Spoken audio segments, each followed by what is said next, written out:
So today we're going to talk about mastering your money and building wealth. Who would like to master their money and build wealth? Good, because that's what we're going to talk about today. Oh, I realized I don't have a clicker. Well, click. Yeah, well, there we go. I feel like, you know how like you tell the kids to go get the remote control? You know, like turn the TV on. So my name is Tiffany Aliche. I'm much better known as the Budgetnista. I like to call myself America's favorite financial educator. I'm a New York Times bestselling author. I meant to bring my book up if someone could go and get it, because I'm gonna give y'all one of these books. Bless your heart. It's over here. Can you, excuse me, Miss Orange Dress? I didn't catch your name. Can you hand me that book real quick? Thank you so much. Yes. I'm gonna gift one of y'all. So this book made the list with a black woman on the cover. Over 300,000 copies sold. Just for clarity, the average book never sells 2,500 copies in a lifetime. So this 300,000 in the last, 3 or 4 years. And they, you know, some people tell you not to be on the cover of your book, but I was like, the devil is a liar, yeah. So I'm also a speaker. I don't know about y'all, I'm gonna have a good time. And a very successful business owner, if I do say so myself, and I do say so myself. Okay, so some of you ADHD girls will recognize my spasms. We're here. Plus, I used to be a preschool teacher, so you could tell I was a whole lot of fun. Like, it's my turn on the slide, Jaheem. I mean, let me model good sharing. Click. Since they didn't want to give me a clicker, this is what it's going to look like. So here's all the places you might see me featured. New York Times, Wall Street Journal, Good Morning America, Today Show, Time. Your girl's just outside. I just had a PBS special that went really well. Yeah, Netflix, just all over, which is awesome because what I love to see, my favorite thing though, is like whenever I'm out and about, how many folks, especially black folks, stop me to say, oh my God, I have your book. Or oh my God, you helped me with your credit. Or oh my God, you know, y'all love to tell me all your business. You're like, cause girl, I was just out here with the worst debt and you helped me get out. So I love when y'all stop me and tell me that, just so you know. So especially, there's something about TSA. Whenever I go through TSA, I don't know, they're like all working together to get their finances together because every time I go through TSA, every black woman is like, oh, Budgetnista, girl, we all got your book. I'm like, oh, I can keep my water. They're like, no. But go ahead, but yeah, I see you. So I really love teaching financial education. I need my presentation. I can't see it. Person, whoever's working the presentation. I'm gonna do it from my phone. That's all right, because I stay ready. Okay? So that's all things about me. But no, but I wanted people to see just in case you want to take a screenshot. Next slide, please. Oh, is this the, thank you so much. There you go. So we're going to talk about how to master your money. There are 3 core components. Take a picture, tell your mama, tell your cousin. I'm going to get you from a place where I was, where when I first started teaching preschool, I was making $39,000 a year, which in New Jersey, child, okay, I was living under the house, okay? I couldn't afford to even move out of my parents' house.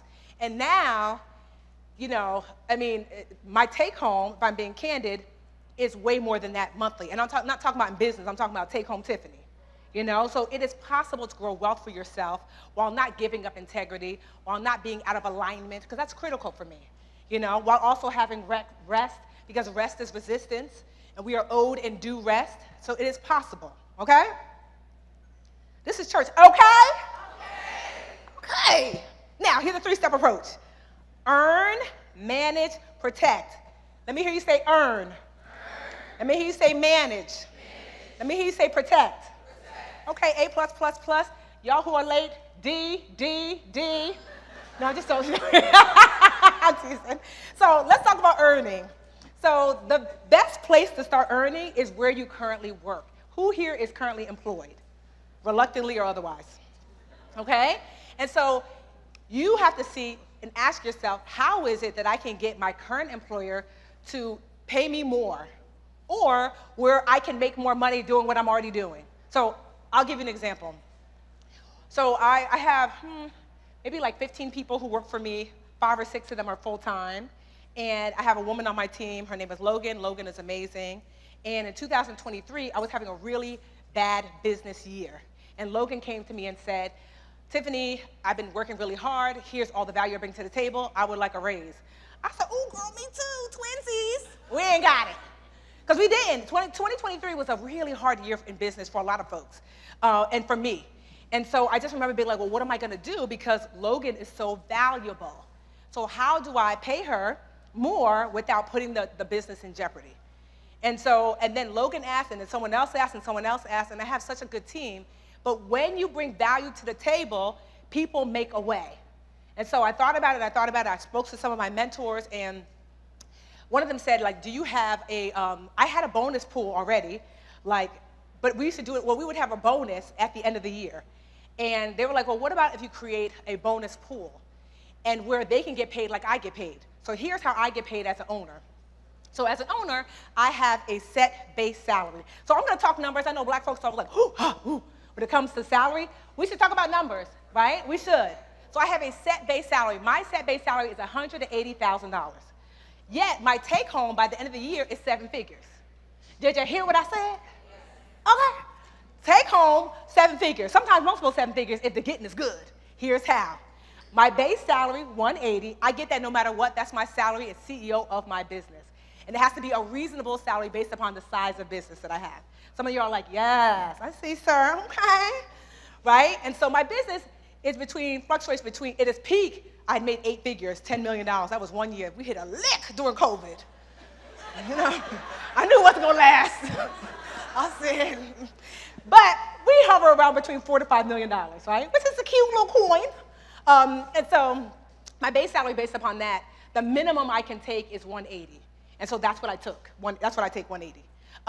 And so from that 180, then what happens is I get that monthly, whatever, every 2 weeks I get my payment. And then if the business does well, then I, after set aside money for taxes and savings and everything else, I can take what's called an owner's draw. Who's heard of that before? That means, well, you could draw because there's excess. You did payroll, you paid operating expenses, you did all that, and there's still money left over. My biggest owner's draw in 1 month was $400,000. Hello? That was during them lit years, though. We ain't seen that in a long while, right? So I thought to myself, what if I can pay Logan and everyone who's asking for raises as if they were me? Meaning, you get your base salary because I know I can afford that. And then I said, and I told them, I get an owner's draw. And I told them what that meant, and I said, well, I can set aside a piece of my owner's draw for you. So I take 20% of my owner's draw and put it into a bonus pool, where every quarter, was it 4? I think it's 5, but not including me. 4 full-time employees get to split that bonus pool. So that means if there's no extra, that means I didn't get extra either. You see how fair that feels? You know, and I was like, so Q1, I don't know, maybe we had an excess of like, say, $20,000. That meant my owner's draw for that quarter probably was like 100,000. Let's say if I put 20 in the bonus pool, because I know it's 20%. I can't remember what it was. But anyway, they know every quarter they get to pull, and I know I'm never paying out more than what the business can afford. So why do I share that? Logan, because of all the excellence she brings to the table, forced me to find a way to pay. Sometimes you're asking for a raise, it's because you're not putting enough pressure on the people so they know how amazing you are. I can't afford to lose Logan. She ain't here, right? Okay, good. I said, what are we gonna do without Logan? Logan be writing all the copy. Logan wrote an email once that generated $100,000 in 3 days. I'm not losing Logan. So because of that, she earns more. And so I call that illustrator Oprah. Say Oprah. So if Oprah came to us right now and said, I will open up my Rolodex, all of my connections, all the people I know, everybody that I can possibly engage with, and I will give you access for your businesses, for your whatever you do for a living, I'll give you access. But collectively, we have to get together $250,000, and we got 5 hours to do it. We would do that because I would think that the access that Oprah could provide would generate more than that in an hour, you know? And so I like to call when you show your value so obviously that people find the money, you're illustrating your Oprah. Because when I first started speaking as Tiffany, as the Budgetnista, I remember people didn't want to pay. Not only do people not want to pay, Am I out of my light? Let's come back to the light. Okay. Not only do people not want to pay, they wouldn't let me speak for free. The audacity. I was like, not for free? Damn. You know? And then I got hot. I was like, I bet you if I was Oprah, they pay me. And it was like, well, yeah, duh, Tiffany.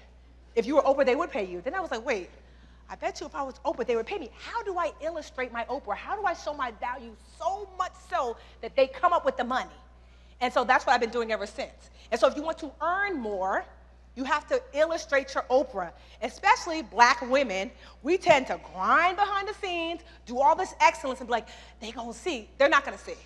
You better talk about it. If you go on my social media, every time I hit a milestone, I'm gonna tell it. And I am going to position it as a story. So I'm gonna say, what did I say? New York Times bestseller, 300,000 copies sold. The average book doesn't sell over 2,500 copies. I'm on the cover. You see? Like everybody, so I'm Nigerian. Anybody Nigerian here? I'm like, ain't no more Nigerians. It's like Brooklyn, we always in the house. There's only one? Okay, well, the rest of y'all just don't know. Take your blood test. The DNA will tell you. Especially if you're Jamaican, you're definitely Nigerian. I met y'all, we're here, right? And so I'm always constantly sharing, right? So, because you never know who's watching. And so I did that PBS special. When my book hit the New York Times bestsellers list, my fees doubled. When I got the Netflix special, my fees doubled. You know, you couldn't tell me that. Meanwhile, I say Netflix special, child, it was a documentary. There were 4 financial educators. I was one of them. Whatever. I have a Netflix special. Okay? You got to run me. Yesterday's price ain't what? Exactly. Illustrate your Oprah. Every time I hit an accomplishment, I post about it, I post about it, I post about it ad nauseum, and then without fail, someone reaches out to me and says, we'd love to work with you. And I'm like, oh, so I don't know what fees you had heard of. It's more now because I'm doing better now. Does that make sense? You can do that at your job too, okay? Okay. I don't know how to, what am I supposed to do? How do I bring the thing? Oh, there it goes. Oh no, we're back. No, this way. Okay, there I am. Okay. But also another way is side hustling. Right? So I have some rules about side hustling because it can be really overwhelming. My side hustling rules are, 1, I either have to have a degree or certificate in it, so you have to run me more money. So when I was a school teacher, I used to side hustle, I used to tutor and I babysat. And so because I was already a teacher, I had my fingerprints done, my background check or whatever, then they had to run me more money. But another thing I do when I'm looking for side hustles is I ask myself, is this a skill set that I've already acquired? Because don't nobody want to learn something new. You know, so when I tutored and babysat, I was already teaching preschool. So it wasn't something new. Because side hustles should not overwork and overwhelm you. They're just here to make you the low-hanging fruit of money. Does that make sense? So if you're going to do a side hustle, yes, we could do Uber and Instacart or whatever, but if you want to maximize your time and your ability to make coin, it's, do you have a certificate or a degree in this? Is it something that you already know how to do or currently doing at your job? You'll make more money, less stress. Does that make sense? Okay, let's talk about managing. Right? So everybody needs a budget. You can call it whatever you want, a money list or whatever, but I know so many brown, blue check people, you know, like the fancy blacks, slide in my DMs, the ones that you like, oh, I know she got money. I'm like, they don't, they broke, they don't. If I tell you some people that slide in my DMs, I'm like, oh, girl, not you being broke. Come on, sis, come on, sit down. Come sit down. We're going to get you all the way together. You know, you'd be so surprised how many people don't have money. They look like they got money, you know? And then it's the quiet people, you know, who actually have coin. And then it's because they're not managing well. One of the best ways to manage is to automate. Get out of the business of managing your money regular day to day. So automation is the new discipline, okay? So one of my favorite ways to automate is split it before you get it. Let me hear you say, split it before you get it. Okay, so split it before you get it is this. You go to payroll if you have a job, and you go to HR and say, I want you to split my check before I get my check. And so this is what it looks like. 2 checking, 2 savings. Checking at your regular brick and mortar bank, wherever you bank. I'm not saying no names because they don't run me no coins currently. Okay. And so I like to have a checking account for bills, no debit card attached. I don't want you out here swiping away your bill money. And I like to have a checking account for spending. You can get a debit card for that. So when your money comes in, you split and you say, my bill money goes here. You do your math. Or you tell HR to split my bill money here every check, to put my spending money here, so you have to do a little math to see how much money you need to have in each bucket, right? And then 2 savings accounts at an online-only bank. Here's why, 2 reasons. 1, online-only banks tend to give more interest. They'll pay you more interest. Like your brick and mortar banks, the banks that you be seeing outside, they're gonna give you 0.000000000000001%. Online-only banks are gonna give you like 4 pennies.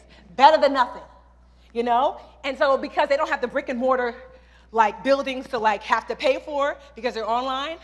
Oh, I almost said a bank. Oh, see? My God said, not today. Run me my coin, bank, right? So the online-only banks that I like, you want to make sure they're FDIC insured. That means if you have up to $250,000 and you know the bank goes under, you'll get your money back. Also, obviously, no fees, and whoever paying the highest interest rate. Don't be loyal, okay? Because these hoes ain't loyal. You cannot be loyal to the bank, okay? We can say hoes, right? We grown, right? My parents are not here. I'm Nigerian. They'll still beat me. So you want to make sure that that's what you do, that you have your online-only bank, and you're going to put the 2 savings. Savings 1 is for goals. You want to buy a house. You want to buy a car. You want to go on vacation. Have a goals account. And then the other one is for emergencies. At minimum, you should have 3 months of your basic expenses. I like to call that your noodle budget. Drop down and get your, I don't have the knees for it. I might drop down and not get back up, but drop down and get your noodle on, girl. Right? So you want to have a noodle budget, which is if you had to eat ramen noodles, meaning if you had to, no nails done, no lashes, if you had to cut back because you lost your job, how much would life cost you? Let's just say your regular life costs $6,000 a month, mortgage, rent, the kids, whatever, but you could cut it down to 5 or $4,500 if you didn't do any of the extra stuff. Then you want to multiply that basic noodle budget number times 3. That's what you're trying to save at least 2, right? That means you have 3 months to figure something out. Ideally, I say 6 months or more. I like to keep a year because being broke is stressful. And so when I have like a tight year, I know I have a full year to figure out what am I going to do. Does that make sense? So 2 checking for bills, checking for spending, 2 savings for goals, savings for emergencies, right? Or, yeah, savings for emergencies, right? Now, the reason why I like to have that savings account at this other place is because, 2, if you're like me, and we used to shop at that place we used to all go to, that place with the red that we don't talk about no more, that's what you get playing with black folks. Anyway, I used to be there all the time, child.